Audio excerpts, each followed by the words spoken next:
We have the quickening. I'm reading the quickening.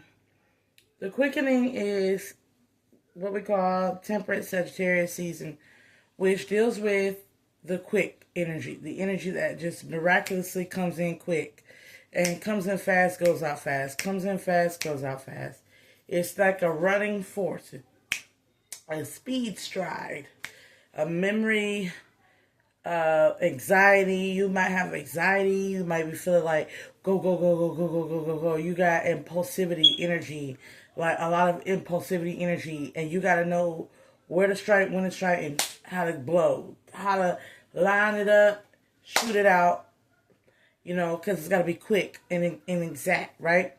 And on the negative end, you got the same type of energy. It's trying to hit you quick and exact, to throw you off your mark, right? It's to throw you off your scent, to throw you off your trail. So something's trying to knock you out, and simultaneously you're trying to knock it out. So we're right now in the quickening energy. I'm sorry, one moment. But we're right now in the quickening energy. And so a lot of things are going to come to you quick. A lot of revelations are going to come to you quick. A lot of issues that might need to be solved in the spirit world are going to come to you quick. A lot of judgments and statements and things that are going on in the high courts are going to be dealt with quick, with ease.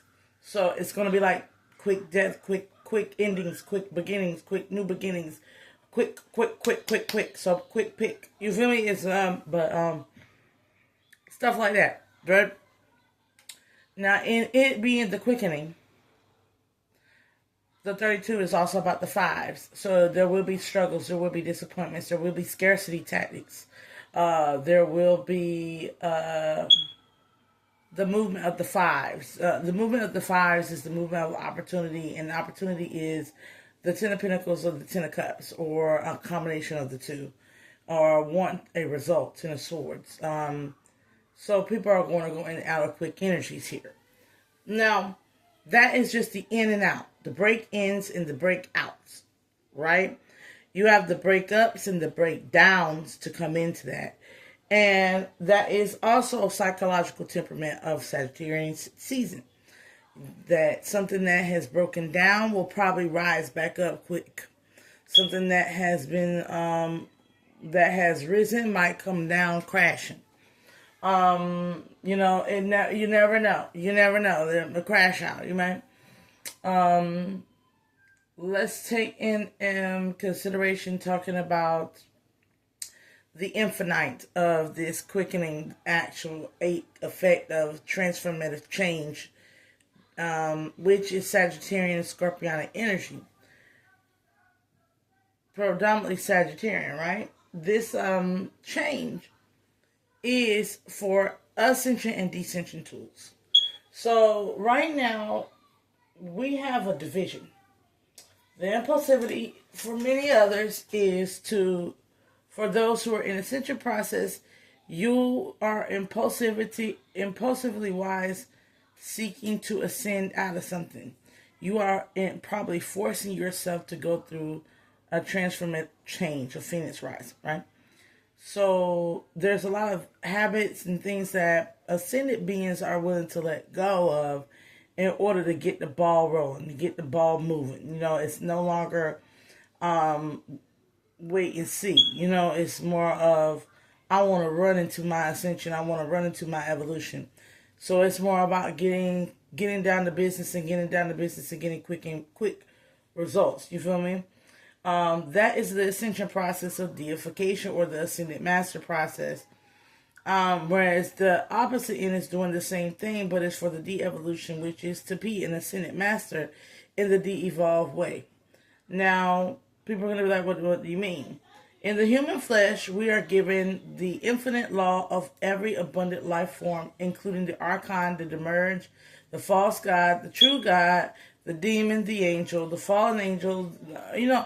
We're the Nephilim. We're given those gifts of being able to tap into all those energies. So you have multiple room to go through deification process. The demon path is often denoted the way of the warrior or the way of the assassin. So some want to become a masterful assassin to reach as a masterful fighter of the universe. Often go down the demon path of shedding blood and being a warlord. Okay? Take Genghis Khan, for instance. Um, Hitler is a warlord. Ramses is a warlord. These are what you would call homicidal maniacs, but they're also warlords. They're also they have the greatest ability of strategism ever to not only expand their idea, but to put it into actual actions and thought forms, and to basically make them a god amongst the people that agree with their ways, right? Because I'm pretty sure when you talk about Jeffrey Dahmer and Hitler and all those beings, you are talking about murderous ascended masters. They're the ascended masters of unaliving people. But not only that, they are the ascended masters of persuasion, and that makes them a gatekeeper or a devil, which is the ability to be deceiving. If they are able to combat and they maintain a conscious state of being able to deceive, and they don't lose their consciousness, which one without the consciousness is the demon, that no longer has free will over their own actions. That's why there's a lot of demons having impulsive decision makings, because this is impulsivity, and they are ruled by impulsivity. So they're not ruled by direction, and they're ruled by enslavement and impulsivity. That's why they can so easy turn on their master, right?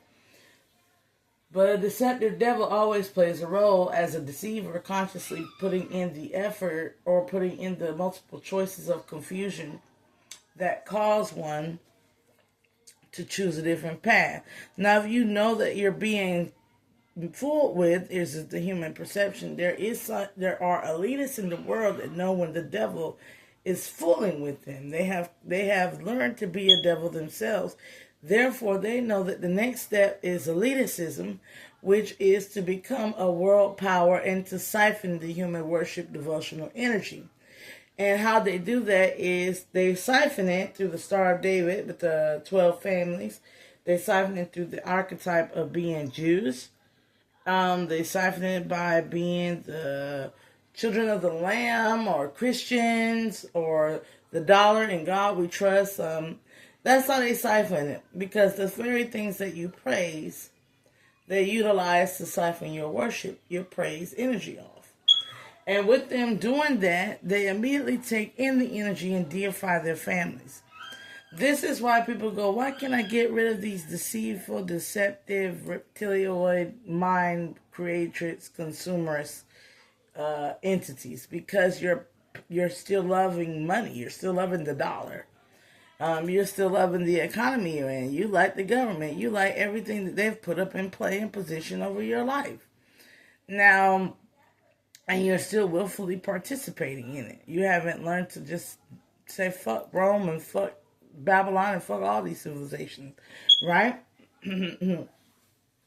So with that being said, you're dealing with that energy of deifying itself through gaining a following, some mental manipulation, social media manipulation, whatever the case may be. They're trying to become an ascended master, deception, a devil who becomes a demerge. Now, and the devil becomes a demerge. You never know what you get. You get archonic deception, somebody who can let it die. Let it die. Somebody who is of the realm of decay, the false god, who will not try to save anybody or save anything. That in the negativity aspect, it's all to be consumed.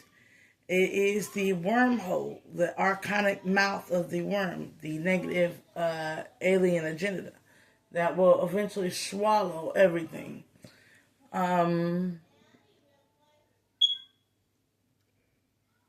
It's a universe destroyer concept. So it's a dark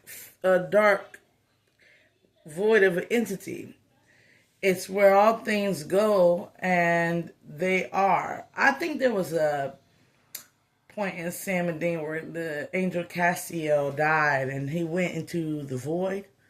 The void is the Lord of all things, but it is not of all things. It is where things that cannot go in between realms go. So when you master becoming in totality, ultimate darkness, you master becoming the void itself. So you become the barren land that dead angels and dead celestial bodies go. You become the black hole, the abyss, right? You become in being. You don't be. You're to be or not to be. Is what we came here to master in essence.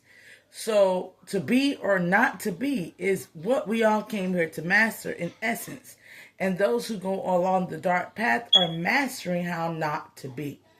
When I say how to be uncreated and not alive, because if they do not feel like they can ascend to liking and loving what they find out in the mystery of all things, they would rather not have a mind or a soul or a body that can be tormented by the condition of all things. They would rather just throw it all away and become the ascended master of unbecoming, not being. Whereas those who are following the other cycle of ascension, we want to be. And we all are going to meet that road once we get to be. We're all going to go towards that road of not to be.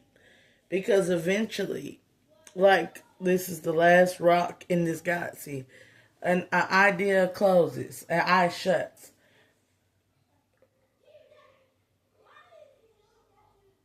So, as we're journeying into this ascension, a new idea will come in when we fully complete our missions, if we are ascending up towards the aspect of truth. See, the thing about the ascending upwards that ascending downwards is, the ascending downwards here is, in order to get to being a false god, you have to be able to keep up a deceptive appearance. You can't be a false god if everybody knows you're evil. If everybody knows you're a player, you're a liar, you're a cheater, you can't keep it going. So it's very hard for members in the black community to try to do this, because you're condemned for just smiling. Like you're usually condemned for smiling, being at the wrong party, hanging around the wrong person. Denzel Washington was seen hanging out with Diddy. Now he's ashamed. Oprah was seen hanging out with Trump. But now they're the same. So you can't really go off of the humiliation ritual practice that with truth and exposure can cause one to ascend. Because let's be real, if you were found out to be a devil, nobody want to fool with you. You feel me? Therefore, you would not have your followers. But if somebody found out, 9 times out of 10, if somebody says or thinks that somebody good is evil, and this person is put to a trial of humiliation to have to prove it, and then sometimes it takes a long time for the truth and justice to be revealed. So what God gives those who choose the ascension path that He wants is He gives them an extra ability or gift or credibility that can absolve them. And let's just say you are, somebody say you slept with a guy or a girl, and let's say it's Tony or Emblem, right? One of you slept with Tony or Emblem, right? And sleeping with Tony or Emblem, everybody's like, now you're the town whore. And let's just say, for instance, you're not the town whore, but you do have a few bodies. You're not being virgin-like. And everybody's going around talking about how you do the things you do in the bedroom with the person you're with, right? And you're fat, you're chubby, and people are also picking on you, and they're saying you're dumb, and you're this and that and third, and you should be put back, and you should be kicked out. They're all condemning you based off of the rumor of hearsay from one individual. And when you stand next to that one person of hearsay, you will be given a gift. The gift is, you will be, for some of us, we're clairvoyant. So we're able to go, I know that she ate ice cream at 3 o'clock on the camera last night, and then she told the truth to Cindy the week before, even though she was 500 miles out and I haven't heard it. And they'll get a recording from Cindy in the TV, and they'll go, "Oh my God, how did you know?" Well, she's a psychic, she's a medium, whatever. Um, and then they'll say you're a witch. So God will say, okay, they will condemn you knowing that you can have these gifts. So we'll give you another gift while dormant a gift. And the gift that you get, the second gift that you get will be like the ability to heal or the ability to persuade with your tongue, which people will say you're a soothsayer and you're a liar, right? So you'll be able to call somebody out on a lie and have receipts on top of that. Because the moment they call you a liar, it's going to be immediately exposed that the other person is a liar. It'll be something as simple as a face that a person makes, or a statement that doesn't add up, or the fact that they keep speaking it to the point where it's noticeable that you're no longer in the equation. They're talking about something that happened years ago that they should have been got over. So it's a situation where time does not work for a liar, but time does work for somebody that God blesses with the creatrix, because as you work patiently in the earthen energy, you create based off the soil, the seed, the plant, the water, the skies, the tree, the air. You're cultivating slower and more finite. And then you're not only doing that, but you're cultivating it inside of you to reflect outside of you.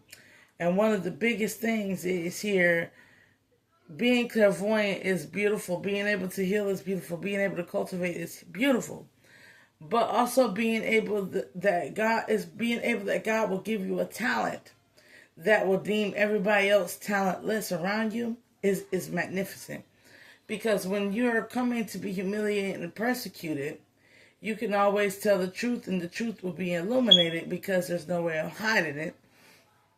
There will be facts and probability statistics and evidence that will always come up for bad for you.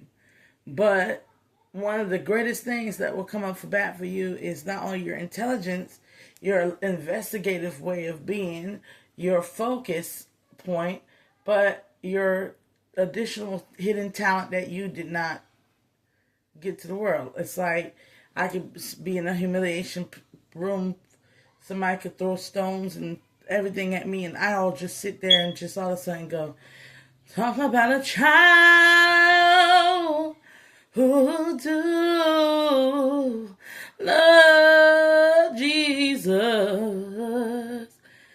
Here's one. Just having that ability in you, that creatrix energy in you somewhere, that you got a hidden gift, you got a hidden form. Maybe you can paint, maybe you can draw, maybe you can sing, maybe you can dance. There's something you can do that's only unique to you that will absolve you in every courtroom, because nobody will stand against you with that. That is when you're an ascended master.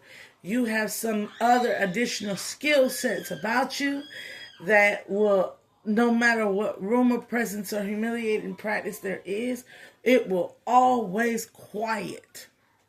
It will calm the storm. It will settle the demons. It will make the deceiver cry in tears of beauty of you and bow to your. It will make all those traitors love and submit to the highest authority, that is you. So that is your deification process, is living in your purpose, your truth, and your light, no matter what people do to you, and being able to express and shine that outward, no matter what people say or do, always living on the word, the truth, and the way, and the power of the Most High. Now, in doing so, you get deified. When you get deified, it's just like Michael Jackson and Prince. Whitney Houston, they'll forever be deified. They are some of the greatest of all times. Forever be deified. The godmother, the godfather, you get a term, a way of being. You might get deified amongst your bloodlines and become a chosen one. You might be like Beyonce, deified within life due to your actions and your maneuvers. Hopefully not deceptive, but you understand what I'm saying. But that is how things go. And this is why those who want to continue to move forward into the light, move forward into the light with their due diligence. And this explains why those people that we deem irrational, they are becoming ascended masters on their end too. It's just not the way that we want them to become ascended masters, because we want them to be good, to be fair, to be righteous, to be loving, to be caring. But they chose that is not the way they wish to be. So leave them there. And it's your girl, Goddess Bella Babe, 33. I am sorry if I fell asleep during the reading. But come back, click, and watch it. And take care.